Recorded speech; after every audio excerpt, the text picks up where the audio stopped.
2021 жылдың күзінде Тай ауылында осы жасанды жабыны бар футбол алаңшасы қолданысқа берілген болатын. Және өлеңті кеңшарының құрылғанына 60 жыл толуына арналған қазақ күресінен жарыс сонда өткізілді. Балуандар 60, 70 және 80 келіге дейінгі салмақ дәрежелерінде мықтыларын анықтасты. Өз салмақтарында екібастұздық Иманбек Әлкенов, шарбақтылық Әмір Мұхамедияров, майқайыңдық Ерасыл Сыздықов чемпион атанса, түйе балуан атағы үшін болған белдесулерде Шарбақты ауданының тағы бір балуаны Темірғала Құдайбергенов жеңімпаз атанды. Оған бас жүлдеге қой берілді. Ал өлеңті негізгі білім беру мектебінің шахмат кабинетінде зияткерлік ойыннан жарыс өтті. Оған демеушілік жасағандар Молдабаевтар жанұясы болса, турнирдің өзі мектепте директорлық қызмет атқарған Қабдыбайыс Молдабаевтың рухына арналды. Бүгінгі күн неге балалар менің Молдабаевтар әулеті жиналып осы шахмат мектебін ашайық деп балалар жылы болғаннан кейін ашып жатыр.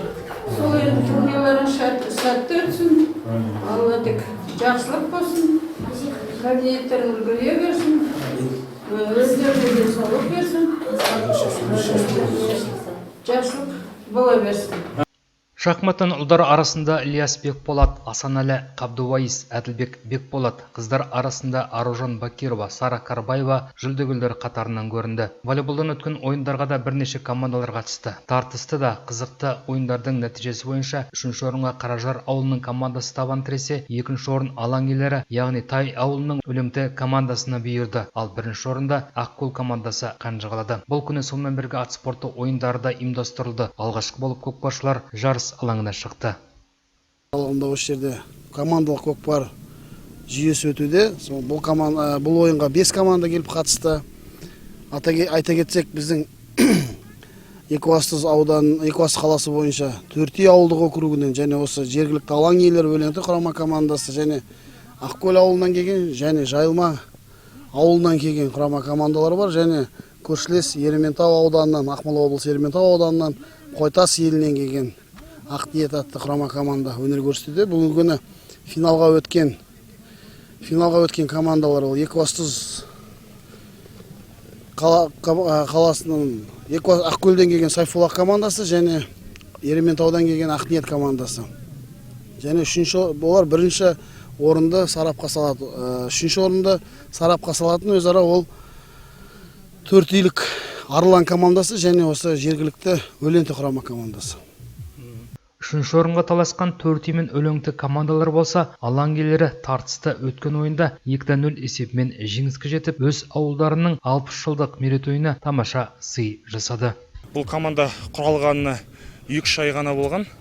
3-ші ойынымыз Павлодар облысына барып бір ойнақ кеп, 3-ші ойынымыз ойдағыдай болды деп ойлаймын. Көрермен барлығы бізге қанағат шығар деп ойлаймыз. Ал финалдық кездесуге дәстүрлі түрде деуге болады. Ақкөл ауылының Сайфуллах командасы мен көршілес Ақмола облысы Ерейментау ауданы Қойтас ауылының Ақниет командасы шықты. Облысымыздың бірнеше дүркін чемпиондары қарсыластарын айқын басымдықпен 7-0 есебімен жеңіп, 1-ші орынға ие болды. Көрермен назарына қызғуы мен теңге алуда ұсынылды. Оған қоса құнан бәйге, топ бәйге, ауыл аттарғана қатысқан бәйге, аламан бәйге өткізілді. Ат жарыстарға негізінен Павлодар облысынан келген аттар қатысты. Айта кетуіміз керек, барлық жарыстардың жүлделерін өлеңтілік бір отбасы, яғни бір әулеттің ұрпақтары топтасып әперген екен. Бұл жағынан басқа ауылдың тұрғындары өлеңтіліктерден үлгі алғандар абзал. Осылайша бүгінде ауылда тұрмаса да, осы ауылдан шыққан, осы ауылда қазірде тұрып жатқан өлеңтіліктер бірлесіп ауыз біршілік танытып, өлеңті Тайдың 60 жылдығына арналған мерейтойлық мерекені өткізді.